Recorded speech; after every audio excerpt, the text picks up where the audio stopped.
kota Jakarta, di mana banyak orang merantau dan pindah ke kota ini untuk meningkatkan angka pendapatan dengan bekerja di salah satu perusahaan di Jakarta. Kenalin, nama gue Hana.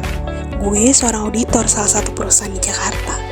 Gue memiliki banyak pengalaman, dimulai beradaptasi dengan suasana kota Jakarta, menerima banyak klien, dan visit menjadi auditor di kota lain.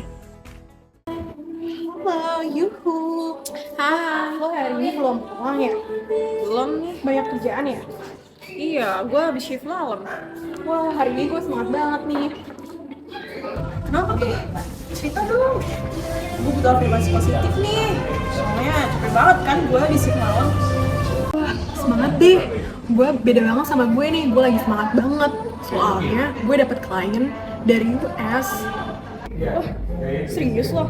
Congrats ya kayak gitu. Berarti kliennya tuh bukan main-main banget tuh.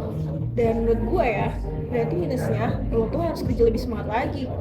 Wah, itu harus dong. Wish me luck ya. Konon katanya yang datang tuh si Eko. Serius? Keren banget sih kalau kayak gitu. Semangat ya.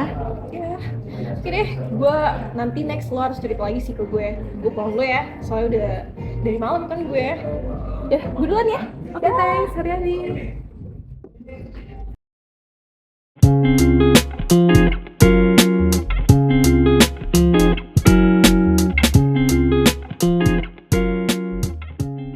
Wah, sudah banyak kerjaan yang menanti.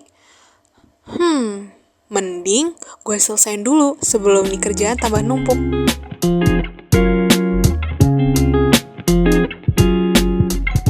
Kemudian, Hana mengerjakan kerjaannya hingga tak terasa waktu sudah menunjukkan pukul 12 siang, yang mana sudah waktunya makan siang, dan Hana pun bersiap untuk istirahat lalu mengatur waktu untuk bertemu klien yang penting saat itu. Sebelum itu, direktur yang menawari klien penting itu menelpon dirinya. Hari ini klien penting lo reschedule ya? Wah, nggak jadi ya mbak? Padahal diri itu udah semangat banget nih. Terus next schedule gimana ya? Santai, gue udah kasih email lo ke dia. Gak apa-apa kan? Gue gak bisa kasih nomor lo ke sembarang orang. Wah, makasih banget ya mbak. Lebih untuk Arepo. Oh iya, itu juga investasi aset kantor ke dia. Gue percaya banget, ini bisa jadi profit yang menjanjikan untuk perkembangan kantor di masa depan. Mbak udah konfirmasi ke bagian departemen yang lainnya mengenai hal ini? Mbak yakin itu ya, bersama dengannya? Wah, aku jadi percaya diri nih melihat feedback yang Mbak berikan kepada aku tentang hal ini. Harusnya sih enggak ya. Di situ juga ada asisten gue kok. Sebenarnya gue belum pernah ketemu orangnya. Soalnya dia selalu reschedule kalau mau ketemu. Cuma info dia dan perusahaan itu kan terkenal banget ya. Terus banyak kenalan gue, nawarin kerja sama dia. Jadi gue tertarik. Wah, Mbak serius? Kok aku jadi takut ya dengarnya? Mbak schedule ini tuh pas lagi di US atau di Jakarta sih? Justru pas di US, gue berminat buat investasi dan mau ngajak dia ketemu. Wah, Mbak serius? Dengan pembenaran yang ada, Mbak gak ada niatan untuk cancel kerja sama gue? Aku jadi takut deh setelah dengar cerita Mbak untuk masukin dia ke list klien aku. Mungkin aja kita tunda kali. Itu kan kesempatan yang bagus. Waktu itu juga asistennya sempat rekomendasi auditor terbaik di kantor kerja. Rekomendasi lo. Tapi kalau dia di luar kendali aku cancel ya mbak. Itu pilihan lo.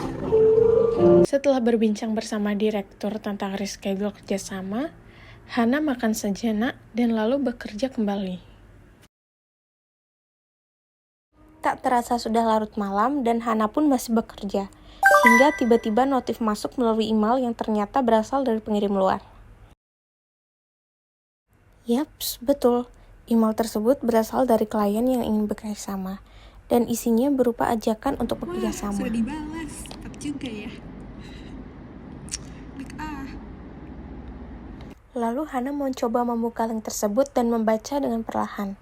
Entah mengapa pertanyaan yang diutarakan selalu mengarah ke kebiasaan saat bekerja di perusahaan, seperti bagaimana pengelolaan atau keamanan keuangan perusahaan ini, dan mengajak untuk menabung saham di perusahaannya. Padahal, Hana belum pernah mencoba kerja di tempat ini. Karena merasa ada yang aneh, akhirnya Hana menjawab dengan jawaban yang asal. Emang gue bakal terbuai ya sama permainan lo itu? Gue jadi penasaran. Investasi si bos itu bakalan berhasil atau enggak ya? Gue harus cek. Oi, serius banget. Ngapain sih? Gimana hari ini? Tau gak sih soal klien gue kemarin gak ada berhasilnya. Malah yang ada gue keteror atau di prank tau. Serius loh? Kok bisa? Emang gimana ceritanya? Kepo nih gue. Coba cerita, kali aja gue bisa bantu kan? Wah, gue kenapa gak kepikiran sama lo ya? Coba yang mana? Iya, coba. Lo bisa gak sih lacak ini orang atau perusahaannya deh? Beneran sumpah, gue ngerasa dimainin. Dan lo lihat apa ini? Ini terlalu privasi dan gue gak bisa diem aja. Demi apa kok lo gak bilang dari tadi ada pertanyaan yang kayak gini? Menurut gue sih ini pertanyaannya terlalu menyangkut privasi perusahaan. Dan kalau lo sekali melangkah nih, terus salah langkah, bisa hancur si perusahaan. Lo tenang aja deh. Gue juga udah nyadar dan gue gak sepicik itu. Yang lain aman. Dan sekarang yang ada masalahnya itu investasi bos, gue takutnya dia ketipu. Oke, aman sih. Coba ya, gue coba nih. Kita cari tahu.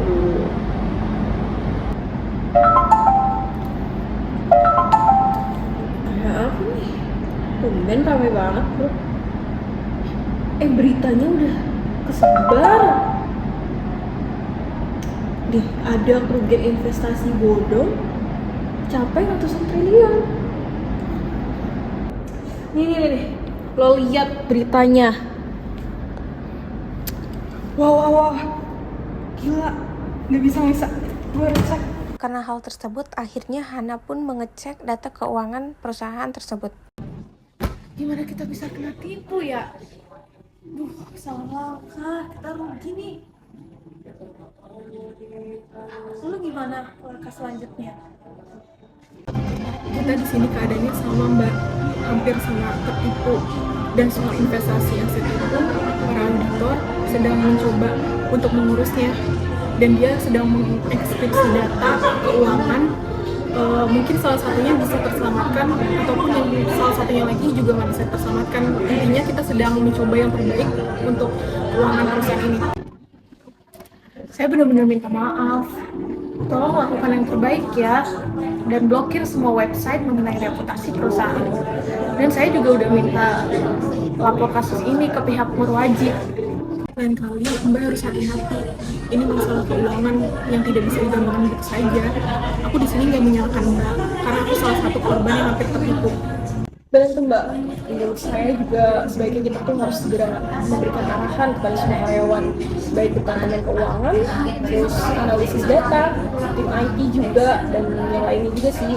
Terus juga lain kali kita juga biar bisa lebih preventif aja terhadap kejadian yang bakal terjadi kan. Wah, bener juga nih solusi dari kalian. Berarti selama ini aku salah dong ngambil tindakan. Harusnya aku hati-hati ya. Selanjutnya aku mungkin bisa lebih aware sama kejadian-kejadian kayak gini. Nah, masalah yang barusan terjadi adalah desertification. Adalah bentuk serangan phishing di mana penyerang mencoba untuk menipu atau memperdaya korban dengan menyamar sebagai entitas terpercaya atau sah. Tujuan utamanya apa sih? Untuk mendapatkan informasi pribadi seperti kata sandi, informasi akun, dan data keuangan. Lalu, bagaimana sih pengendalian yang harus dilakukan perusahaan? Nah, pengendalian yang harus dilakukan perusahaan yang pertama, apabila ingin berinvestasi dan berkaitan dengan keuangan perusahaan, sebaiknya kita sebagai direktur atau manajer harus dengan cepat melapor ke bagian departemen yang bersangkutan dengan cara dibuatnya enkripsi data, yaitu cara mengkonversikan informasi menjadi kode rahasia sehingga mengaburkan data yang Anda kirim, terima, atau simpan. Pengendalian yang kedua adalah setelah mengetahui ingin bekerja sama dengan perusahaan lain, bisa mencoba dengan cara layanan hosting yang mendukung tools-tools yang dapat meningkatkan keamanan website perusahaan, serta mampu menjaga data-data yang penting dan juga privacy, seperti cloud. Pengendalian yang terakhir yaitu memberikan pelatihan kepada karyawan dengan memberi announcement untuk kegiatan yang bekerja sama dengan perusahaan lain agar dipantau secara real time sehingga perusahaan tidak kebobolan.